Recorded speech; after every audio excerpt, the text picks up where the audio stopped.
Secrets of Grindea is an open love letter to many of the RPGs from our past. This title features fun, addictive mechanics, an endless arcade mode, and surprisingly well-written dialogue. Unfortunately, there isn't a whole lot available from the story, and some parts of the game seem to be lacking a little depth. Hey everyone, Tyler here with Gilded Reviews. Today we are doing a first look at Secrets of Grindea, the early access action RPG from developer Pixel Ferrets. I like to keep it simple and relatively short. The main focus of these videos is to give you the information you need to decide if this title is right for you. I will explain the game's base mechanics, give you guys my impressions on how they all work together, and see if the cost to gameplay ratio is even worth exploring. So if you guys like the video, throw us a thumbs up, check out some of our other content, or consider subscribing. Let's go ahead and get started with the art, animation, and sound. The pixel-based art style is fantastic, and there is a surprisingly high amount of polish, especially for the animations. The soundtrack is also well done, making sure the environments are always immersive. Just really quick, I want to bring up that this game is best played with a controller. There is keyboard support, but I had a hard time getting used to it, and I found the controller offered way better control. Moving on, let's get into some of the basic gameplay elements and talk about what you can expect while playing Secrets of Grindea.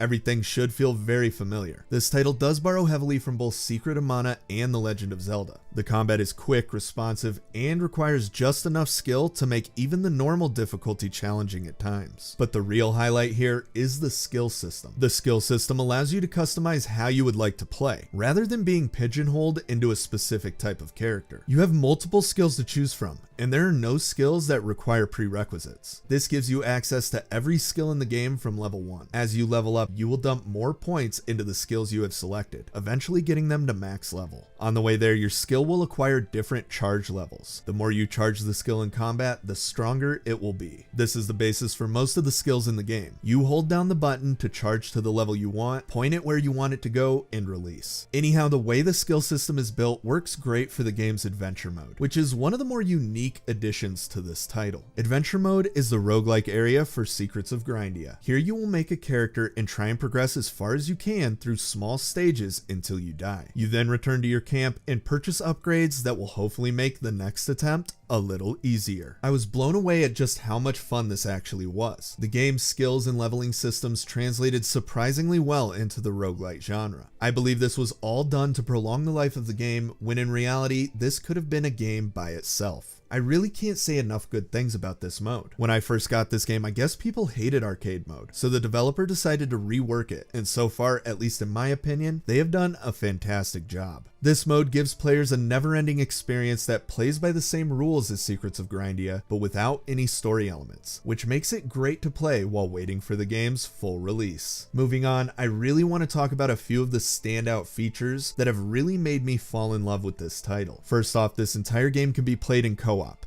It works well and is easy to set up. You just start a multiplayer game and then your friends can join you wherever you are. Now for me, the biggest and best thing about Secrets of Grindea is the dialogue. I am not really talking about the story. I mean, the story is great and surprisingly unique for what it is, but the farcical nature of the dialogue makes this title very different than most of the games in this genre. They managed to make the entire game both serious and comical at the same time, and I love it. Your companions are a riot. Even the NPCs are kind of funny. It just adds a layer of amusement to the game I was not expecting. The developers use this to their advantage, kind of molding the story into a spoof of other RPGs in pop culture. You will find all kinds of references and guest appearances from some of your favorite characters. Some references are in your face while others can be very subtle. For instance, the first boss's health bar is set up like a boss from Mega Man. His name is Phase Man, and you acquire an ability from him after you win. The entire game is set up with little references like this. Every time I see one, I laugh a little, and I think it is great the developers are paying homage to so many other titles. They even have a reference to Crosscode in here, and before it was released, it was directly competing with Secrets of Grindea in early access. People may call it unoriginal or whatever, but honestly, I love the references, and I think it is a great great break from what we normally get in an action RPG story. Okay, so now that we are getting to the end of this first look, I want to tell you guys one of the main problems with this title. And it was kind of the same problem I had with Crosscode before it officially released. And that is that there is just not enough content right now. I know the arcade mode is endless, but I am mostly talking about the base game. I love almost everything about Secrets of Grindea, but when you get to the end of what's available, it makes you really wish there was more. I have no idea how much the developer is going to add to the game before its final release, and unfortunately, what is currently available from the story really only takes 8 to 10 hours to complete. Supposedly, only 25% of the content is currently out, so hopefully we will see more soon. Now, Secrets of Grindea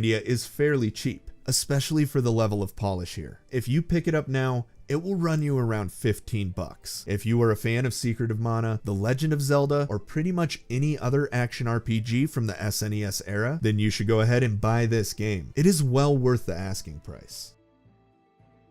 Thanks for watching. That concludes today's first look. I have really enjoyed playing this title and can't wait to see what the developer adds next. Have you had a chance to play Secrets of Grindea yet? If you have, what was your favorite part of the game? And remember, no spoilers. Anyhow guys, thanks again, and we will see you next time.